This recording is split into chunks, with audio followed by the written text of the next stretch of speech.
우리가 하나님의 말씀으로 변화를 받고 은혜를 받는 것은 신구약 66권 모두를 다 먹고 다 외워야 내 삶이 변하고 은혜와 감동이 되는 것은 아니더라고요. 노래도 마찬가지인 것 같아요. 심오한 작곡이 세상을 뒤집는 것이 아니라 딱 내 심장에 꽂히는 그 한마디가 세계를 뒤집더라고요. 오빤 강남스타일 이러면 끝나버려요. 그 한마디가 요즘 뭐 아파트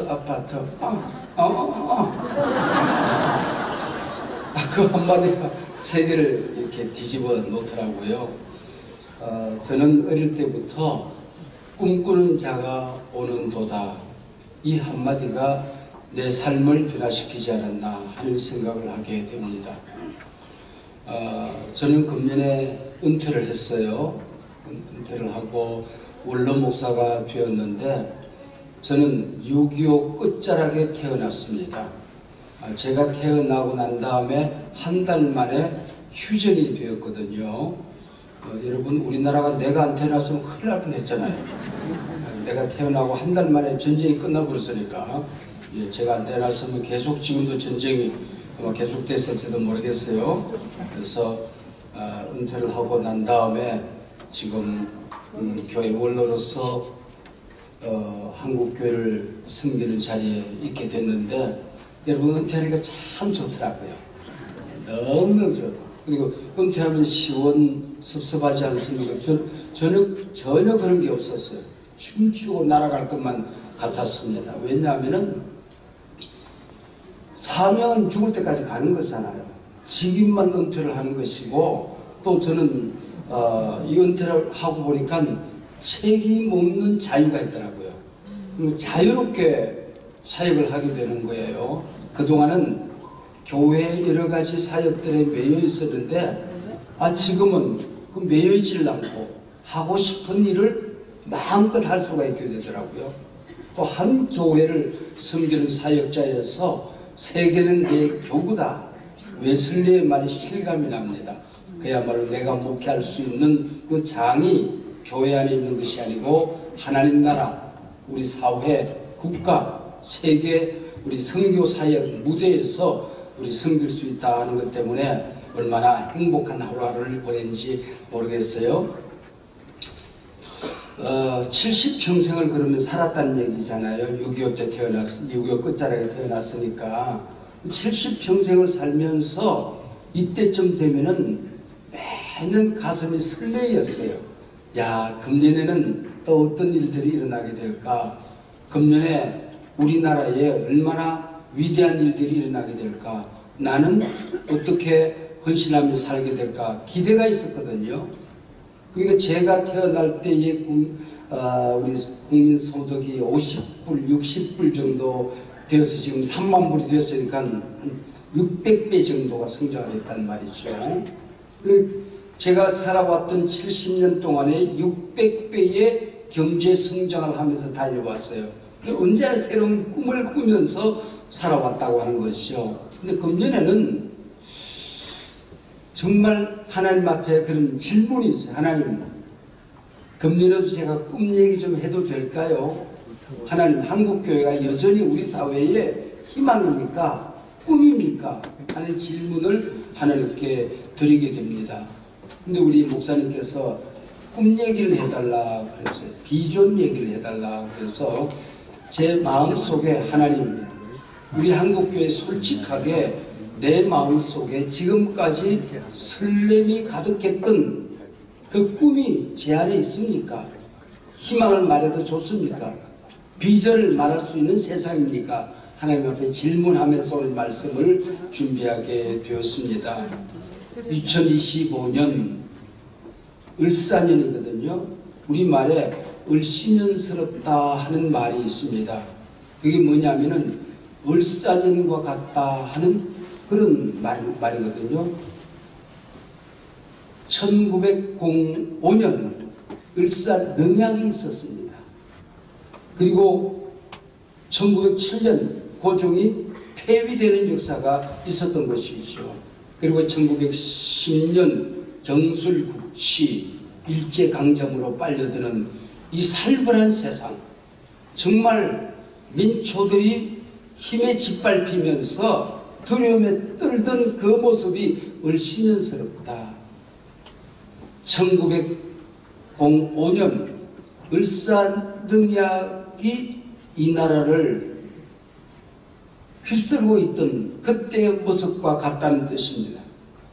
그 이후 지금 금년이 여러 가지 시국, 제가 뭐 일일이 언급하지 않아도 정말 을씨년스러운 한 해를 보내고 있습니다. 그뿐이 아닙니다. 금년은 저출산 고령화가 계속되더니 시니어가 20%가 넘어서는 원년이 금년입니다.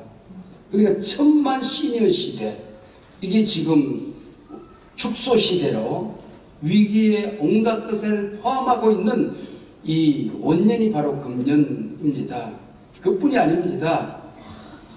이 미국 우선주의 트럼피즘, 이게 전 세계 달러가 전 세계 경제를 잠식시키고 약소민족의 모든 것을 위기로 몰아가게 될 것인데, 이 트럼프를 지지하던 미국 보건주의자들은 침묵하고 있는 것입니다. 미국만 잘 살면 되지.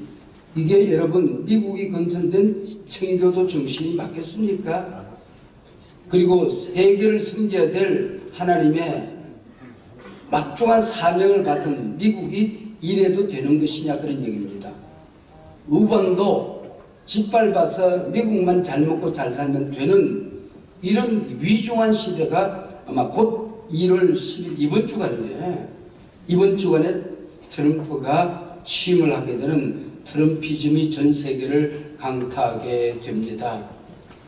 이렇게 급속하게 인공지능 AI 시대가 우리 곁에 다가오리라고는 누가 상상을 했겠습니까?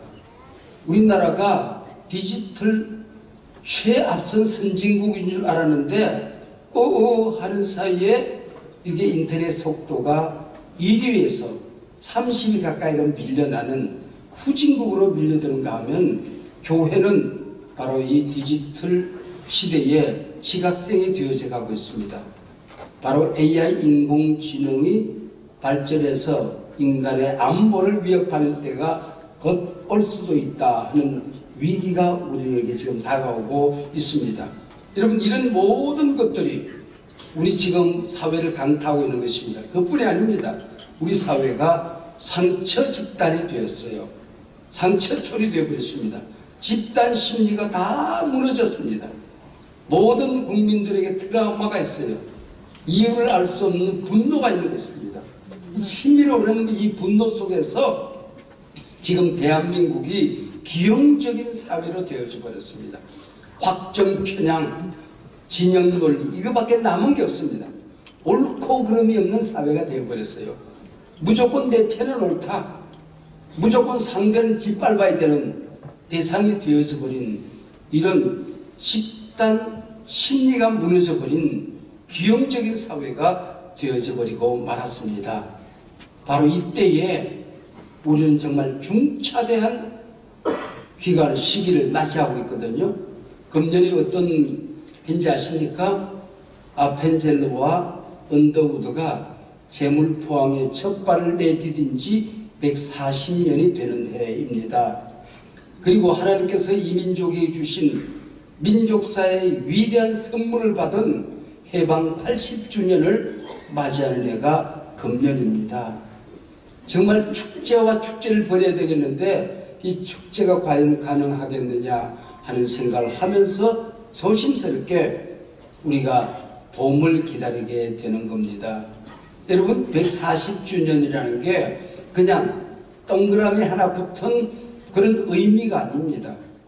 여러분, 140년 그랬을 때 머릿속에 뭐가 지나가는지 모르겠습니다만은 70 곱하기 2를 하면은 그게 140년이 되는 거예요.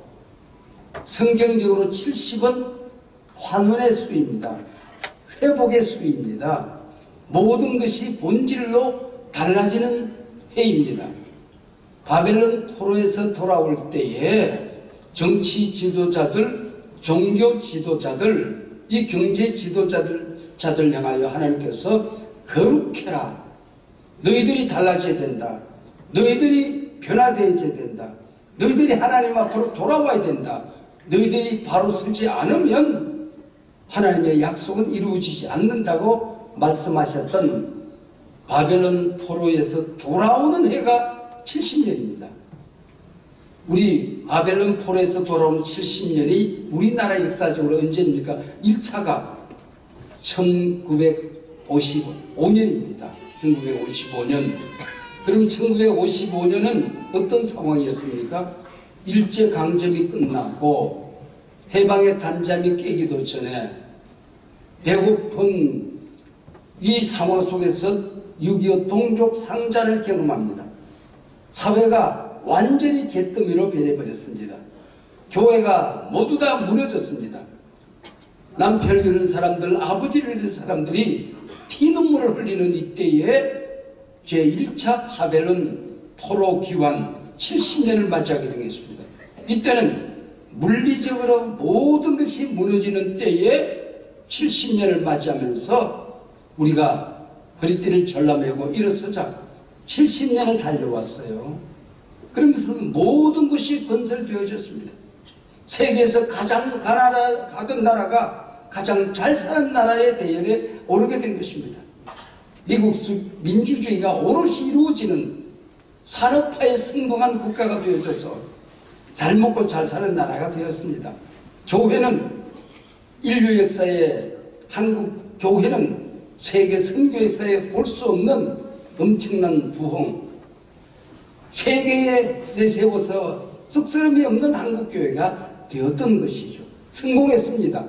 근데 두 번째, 지금 바벨론 포로 한국 선교 140주년은 뭘 돌이키라는 얘기일까요? 뭘 환원시키라는 얘기일까요? 영적인 붕괴입니다. 사회적인 건강한 행태가 무너진 것입니다. 영적인 붕괴 상황 속에서 지도자들을 향하여, 한국교회를 향하여, 정치 지도자들을 향하여 너희들이 올바로 서야 된다. 너희들이 올바로 서지 않으면 역사에는 희망이 없다. 영적인 붕괴에서 돌이켜야 될 때가 140주년이라고 하는 것입니다. 여러분, 이것을 그냥 어영부영 그냥 4월 5일 맞이해서 언더우드가 재물포항에 척발 내디든 거 우리 한번 축제를 벌이자, 잔치 한번 하면 끝나는 이 상황이란 말이죠. 여러분, 해방 80주년 우리가 3.1운동을 이끌었던 대한민국 교회 아닙니까? 나라를 잃어버리고 정부가 없을 때에 민초들을 돌볼 수 있는 모든 조직이 무너졌을 때에 전국적인 조직을 갖춘 것은 오직 교회밖에 없었습니다. 이 교회만이 민초들을 끌어안고 돌보고 있었습니다. 이때 일어난 게 3.1운동이거든요. 바로 해방을 향하여 이 3.1운동이 달려와서 왕정국가를 민주국가로 만드는 위대한 출발이 바로 3.1운동이고 하나님의 선물이 해방 아닙니까? 이게 40년 곱하기 2번 80년을 지금 맞이하고 있는 겁니다. 바로 이 위중한 시대에 위대한 역사적인 기념비적인 사건들이 우리 앞에 기다리고 있는 이때에 우리가 해야 될 일은 무엇인가? 이때 큰일 났다, 걱정이다, 나라가 어려워진다, 교회가 양국 하나 무너지고 있단다, 걱정하는 일은 누구나 할 수 있는 일이죠. 누구나 하는 일이죠. 이때 하나님이 쓰시는 분들은 꿈꾸는 자를 쓰는 것입니다. 하나님께서 찾는 사람은 꿈꾸는 자가 오는도다. 모든 사람들이 죽게 생겼다, 망하게 생겼다, 큰일 났다, 넋두리 하고 있을 때 아니다. 하나님이 우리와 함께 계시면 능히 우리는 정복할 수 있다. 10명의 정탐꾼들이 넋두리 할 때에 여호수아와 갈렙은 하나님이 우리와 함께 계시 면이 전제가 된 것입니다. 모든 것이 절망적인 상황입니다. 모든 것이 희망이 사라지는 이 위중한 시대입니다. 을씨명스러운 2025년이 밝아왔습니다. 바로 이때에 우리는 꿈꾸는 자가 오는도다 하는 소리를 들어서 하나님이 우리와 함께 계시면 우리는 다시 시작할 수 있습니다. 다시 일어날 수 있습니다. 다시 새로워질 수 있습니다. 여러분, 이때는 지금 교회를 찾아오는 사람들이 숫자는 조금 적어졌을지 모르지만은 밥 먹을 거 없어서 찾아오는 사람은 없을 거예요. 입을 옷이 없어서 찾아오는 사람은 없을 것입니다. 정말 내가 이 땅에 살아가는 이유가 무엇인지, 우리는 희망을 어디서 찾아야 될 것인지, 내 존재가 무엇인지, 나는 우리 자녀들에게 어떤 세상을 물려줘야 될 것인지, 궁극적이고 더 본질적인 문제를 가지고 오는 것 아닙니까? 여러분, 하나님께서 야, 아브라함이라 봐. 꿈꾸는 교회가 저기 있어. 희망을 말하는 교회가 저기 있어. 야, 다윗이라 봐. 꿈꾸는 자가 오는도다. 요셉이라 봐. 너처럼 꿈꾸는 자가 저기 있어. 이 소리를 들어야 할 때가 된 것입니다. 사랑하는 여러분, 정말 꿈은 씨앗의 배젖과 같은 힘이 있는 거예요. 여러분, 겨자씨만한 믿음이 있으면 산을 옮긴다 말씀하셨는데, 겨자씨의 생명력이 있을 때에, 배젖이 살아있을 때에 그 씨앗을 땅에 묻으면은 아무리 짓눌러도 50만 배, 100만 배의 땅을 뚫고 올라오는 능력과 힘이 있는 거예요. 여러분, 이 시대가 우리를 아무리 짓눌러도, 위기가 우리를 억압하고 있어도 우리 가운데 꿈이 있으면